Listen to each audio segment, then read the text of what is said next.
સાહેબ, મેં ક્યારે તમારી પાસે 75 લાખ રૂપિયાની માંગણી કરી? આ વાત જ ખોટી વાત છે ને? હા, બસ બસ. તો આ મેં લેખિતમાં આવ્યો છું સાહેબ. તો સાંસદ એવું કીધું કે ના ભાઈ, આપણે 1 રૂપિયો આપવાનો થતો નથી. સાંસદ તમારું નામ લઈને એવું કહે છે કે મને કલેક્ટરે ત્યાં બોલાવીને કીધા હતા, તમે કલેક્ટરને પૂછી લો.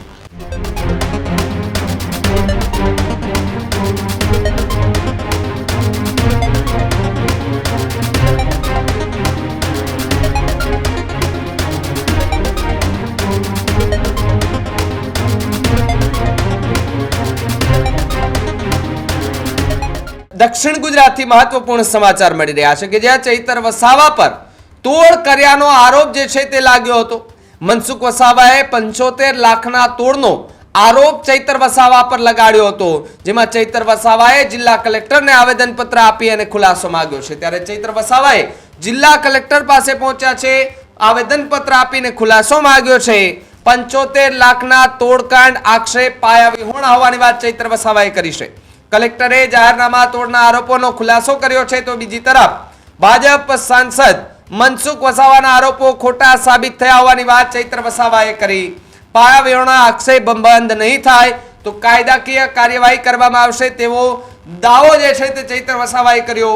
સાંસદ મનસુખ વસાવાને પેટમાં કેમ દુખે છે તેવી વાત ચૈતર વસાવાએ કરી. મનરેગા અને નલ સે જલ કૌભાંડ ખુલ્લા પડ્યા ત્યારે પણ તેમને પેટમાં દુખતું હોવાનો આરોપ લગાડવામાં આવ્યો છે. ત્યારે ડેડિયાપાડાના રાજકારણની અંદર ગરમાવો જોવા મળી રહ્યો છે. ડેડિયાપાડાના ધારાસભ્ય જે ચૈતર વસાવા છે આમ આદમી પાર્ટીના નેતા છે, અને સાથે જ ભરૂચના સાંસદ મનસુખ વસાવા ભારતીય જનતા પાર્ટીના દિગ્ગજ નેતા છે. આ બંને અવારનવાર ચર્ચામાં રહેતા હોય છે, કારણ કે બંને એકબીજા પર આક્ષેપ પ્રતિ આક્ષેપો જે છે તે દાખવતા જોવા મળતા હોય છે. બંને એકબીજા પ્રત્યે ટીકા ટિપ્પણીઓ કરતા જોવા મળતા હોય છે. એની વચ્ચે 75 લાખનો દાવો કરવામાં આવ્યો હતો અને આ દાવાને લઈને કલેક્ટર પાસે પહોંચ્યા છે અને ખુલાસો કર્યો છે. તો સાથે જ ગંભીર આરોપો જે છે તે ચૈતર વસાવા પર લાગ્યા છે, અને ચૈતર વસાવા પર આરોપ લાગતાની સાથે ચૈતર વસાવાએ પણ વળતો જવાબ આપ્યો છે. સાહેબ, આપ જિલ્લાના વહીવટી વડા છો ને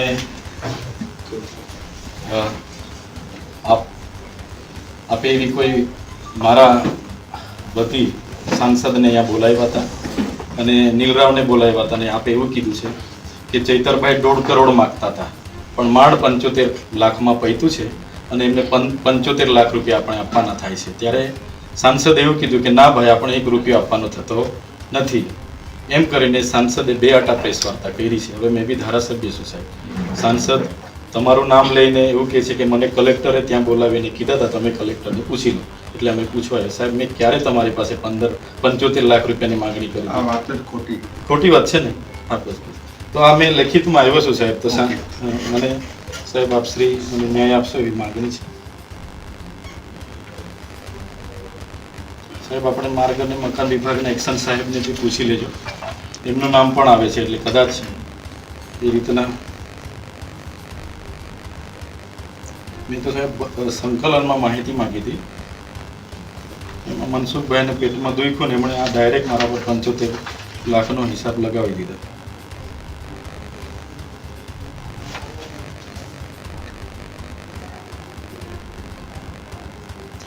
આ રિસીપ્ટ.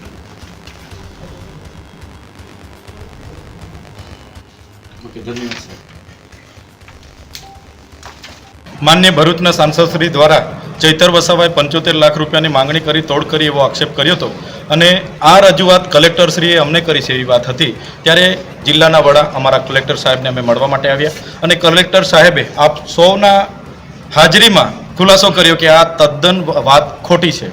એટલે મનસુખભાઈને મારે વિનંતી છે, જે મુદ્દો એ વડાપ્રધાનશ્રીના ડેડિયાપાડા કાર્યક્રમના ખર્ચાનો છે, તો એની જ માહિતી રાખો ને. તમે આવા પાયા વિહોણા એક સાંસદ તરીકે મારા પર આક્ષેપ કરો, મારી રાજકીય કારકિર્દી, મારી શાખને તમે નુકસાન કરવાનું કામ કરો, એ વ્યાજબી નથી.